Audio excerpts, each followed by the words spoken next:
Hi, everybody. So we're going to do some audience questions today. And I just wanted to say thank you for being here and thank you for listening. And the first thing that I want to do is teach you guys how to tune in on your own. So this is a question that I put in my Telegram, and I'll put that below. I'm going to put Healing with Honey below. This is another thing that I've been teaching in there. But just learning how to tap in on your own is really big. Like, this is the time when we become sovereign beings, and to be able to answer those simple questions is really important. I'm going to forego the buy me a coffee today because I am catching up on everything. So I don't want to add any more appointments at the moment, but I probably will be, soon. So excuse the bouncing I just bumped the table. So basically, if you want to go ahead and clear yourself so that you can get your answers, what you want to do is you want to calm your nervous system down. So if it's a really important thing, then I would go outside and I would put my feet in the dirt and I would put my hands like this, calm the nervous system, and just do some deep breathing until you feel all that anxious energy leave your body.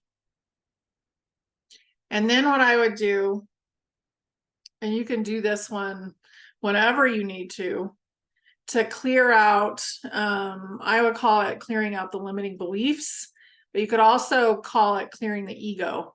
It doesn't last forever, but it will last while you do your question. So you want to imagine a lava lamp and that really bright marshmallowy light that's in there. So you want to get a white. So this white light is called pure consciousness. And I like to just fill my body up with it, kind of like marshmallow stuff, just continuously filling to the top of my head. So from my feet to my head. And then I'm going to reach in, I'm going to pull it out, all that energy, after it's absorbed all those limiting beliefs, anything that's not in my highest good, and I'm going to throw it into the sun. And once that's done, I'm going to ask my question. And you can use a pendulum, you can use those dowsing rods, you can use the sway test, yes or no. Whatever you want to do, I would do those. And I would research those a little bit more on your own because I'm not going to teach those here. But what I am going to do is I'm going to start answering some questions from the audience. So, and these are probably more complicated. It's stuff that you can't answer on your own necessarily, unless you're completely tapped in or you take a really long time to answer it, because you'd have to figure out each little piece. So those are the ones that I'm going to answer. And I may not answer all of them because there's a lot, but let's get to it, okay? Okay, so the first one is from Ben, and he is asking about all the photos of the vacant cities back in the late 1800s. I mean, they could have gone, I think they went beyond the late 18, like they're older than that, and then into the 1900s. So there was a repopulation that happened, and I actually did a show about this a long time ago, and it was done with a lot of orphans. So that did happen, and a lot of those orphans were created in different ways. I'm trying to be careful because I'm on YouTube, but also there was, so if you think of the World's Fairs, they had a lot of incubator baby displays there. So think about that. That's where a lot of those orphans came from. And they repopulated, and what did they not have? They did not have knowledge of the past. So I would call that a redo. I'm not going to say the word, but there was a liquefaction event. And I believe that happened right before the 1800s. So, you know, right then. And I was always getting that we had a good, fairly good repopulation by maybe 1850, right around there. And then the old world buildings was another part of that question. Some of them are not meant for northern climates because I don't think the weather was the same in the past. So what I've received is we had a more temperate climate, kind of similar to like Seattle. And that was the climate, but it was basically 50 degrees at night, which the night didn't last very long, and would get up to about 74, 75 during the day, unless you were on the beach, because I always got that at the beach it would be warmer, because at the beach there's a reflection. So you got the water reflecting the heat, and then also the sand reflecting that heat back up to you. So yeah. So thank you for that question. That was a good one. Okay, so the next question is from Anne, and she's asking about her brother Philip, who passed away when he was 27 because his kidneys had been basically trashed by modern medicine. So, because he had a tumor and then went on chemo. So basically, she's asking, is he back? The answer I get is yes, he's back. He's like 32 years old is the answer I get as far as how old he is. So he didn't come back just immediately. And he is doing some of the things that he really loves. And I also get that you have seen him.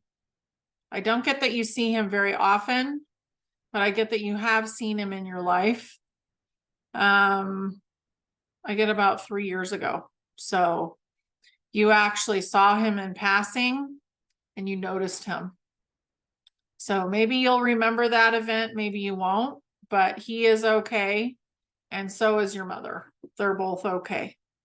They're doing good. So this is a really cool question from Rosanna. She used to have a dream during her childhood, and it was her earliest dream I remember is falling out of the moon.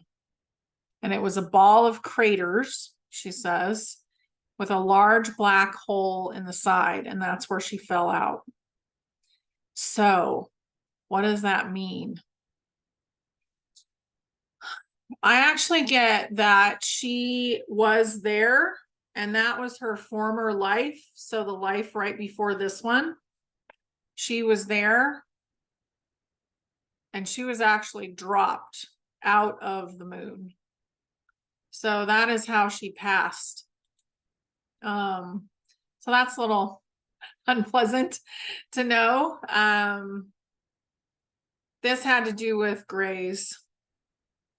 So she wasn't cooperating, so she got ejected. I wonder if she was trying to escape or if she actually got ejected. She got ejected. So that was why that dream happened. And it was like a remembering of the former life. And that came in from the soul. So very interesting how tapped in we are when we're little. And just, you know, get these dreams, and if you're not sure about them, write down some questions about them, and then you can ask yes or no answers about them, or you can ask for the answer to just come in. And usually the best time to tune in is pretty shortly after you've woken up in the morning. That seems to work the best. Okay, so the next one is from Anne, and she actually has 3 dots on her skin, and she said that's on her shoulder. So I'm going to show the picture. It's really blurry, but you can see the 3 red dots. So these 3 red dots, I get it's ET based, and it's not the first time I've seen it. And I actually saw, the last pattern I saw was in an L. So there were 3 or 4 dots and then 2 other dots.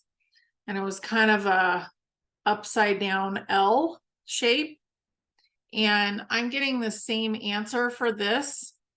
It is that it has to do with the switch over to the new kind of frequency that we've come into. If you guys have seen the Schumann resonance pictures that they deleted, but they look like a pattern.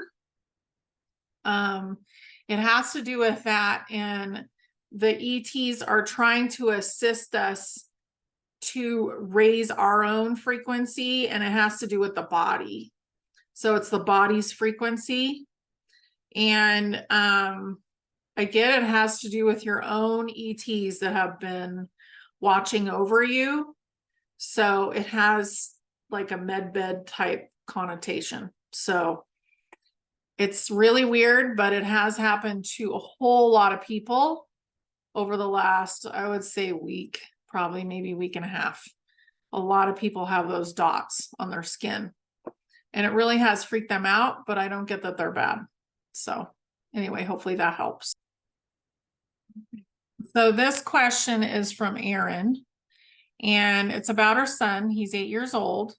And as an intuitive, soulful little guy whom I know is a starseed, a couple of years ago, maybe when he was around 6, he started developing major anxiety.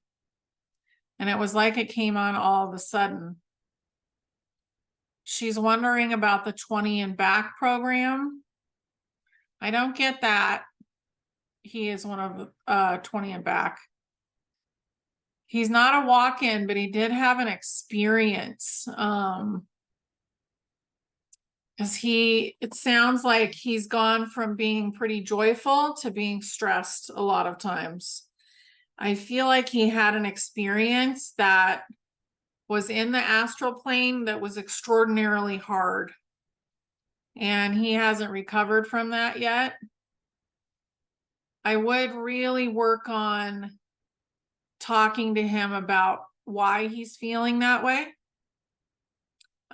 Maybe take him to somebody he can just talk to, but be careful. I would probably be there with him. This is something that scared him in his subconscious, and the root of it is an experience in the astral plane, and it had to do with a death there. So I feel like it had to do with part of what we're going through now. He's a really big soul, and he has had more of his higher self come in. But as he resolves this, it will resolve it for a lot of other people. So you may want to ask him, does he want to keep resolving emotions for other people? And you can just ask his higher self and just get a yes or no answer. And if he does not want to, you can help him break that contract. Because right now we're moving from slavery to sovereignty. And it's really important that we start to let other people deal with their own stuff. When we first came here, we were carrying a massive load for everybody around us, and also a large collective. Like some people have been carrying emotions for 100,000 people or more. So it's really important to let go of those contracts if they're no longer serving you, because they're really no longer serving the collective that you're doing it for. Now, some people have gone from like 100,000 to they're helping 1,000. And then that's what's right for them now. So you can modify the contract or you can cancel the contract. So either way, whatever works for you. Okay, so this next question is from Mike, and it's about mosquitoes. So they've had a really hard year for mosquitoes in the Midwest, upper Midwest, and nothing works on stopping them. So they're a new breed that were introduced, I'm getting. and it wasn't from the good guys that they were introduced. It was on some kind of like a time lock. I don't know, that's the word that comes in, but basically like they were released at a certain time to cause havoc. I don't get that they're really bothering anybody, except for they just are immune to a lot of the stuff we would normally use. Let's see what would help. I'm getting lemon and garlic. So I would spend the summer eating a lot of garlic if you can. And maybe like garlic is pretty stinky, so they don't like it. I get this breed of mosquito does not like garlic and will stay away from you. Also, you could get some garlic and crush it up and maybe put it on your skin. I don't really know about that, but you could. And the lemon, I get that if you can drink lemon water once a day, that will also help them not be attracted to you. So yeah. Also do your best to let go of them, because they're being attracted because you're thinking about them. And that's part of creating your own reality. So anyway, I'm really sorry you're experiencing that. It sounds not fun at all. Okay, so this is a fun question. So this is from August, and it says, when I was pursuing my master's degree in architecture, I experienced constant deja vu in the buildings, almost on a daily basis, mostly during the first 2 out of 3 years of my time there in Wisconsin and at the other campus in Arizona, where I was previously. So was I there previously in a parallel reality? I've never had deja vu so frequently, and it's, or it's very rare for August to do that. So what's the answer on that one? It was kind of like a parallel reality, but it was also, there was a past life in Tartaria. So that's the first thing that popped in when I was reading this. So you had a past life in Tartaria, but you also have been having some lifetimes in conjunction, because we have not just parallel realities, we have the multiverse, we've got all this fractionalized stuff going on. But you as a soul are quite big. And I think you actually helped create some of that architecture. And that's why you kept experiencing the deja vu. Because the deja vu is like you're linking up lifetimes. So that's really cool. Okay, so this next question is really fun, and it's from Ray. And she's from Texas. So Ray from Texas says, when I was a child, my mother would sing Puff the Magic Dragon to me, and I would instantly start bawling. I remember the emotion that bubbled up inside of me. I would weep in sadness. It felt like being incredibly homesick. This was from infancy to about 6 years old. I no longer tear up at the song, but I still feel that tug on my heart when I hear it. Do you have any insight to help me figure out why the song triggered me this way? So you have spent multiple lifetimes as many different dragons, so many different sizes of dragon, but you have a lot of friends that are still dragons right now. So that's your happy place, and that's why you feel so homesick for it. I know that for me, it was like the Crystal Cities. I just wanted to go back. For you, it's the dragon realm. And I think that you had a lot of impact as a dragon and a lot of wisdom. And I get you probably had at least 13 to 14 lifetimes as a dragon, and they're your favorite. So yeah, I would go ahead and explore that a little bit, get some history on dragons. Maybe that would be fun for you. So I've got to go, and I hope you all have a beautiful rest of the week. I will try and put this out as soon as possible. And I hope you have a beautiful day and a happy 4th of July. Okay. Bye, everybody.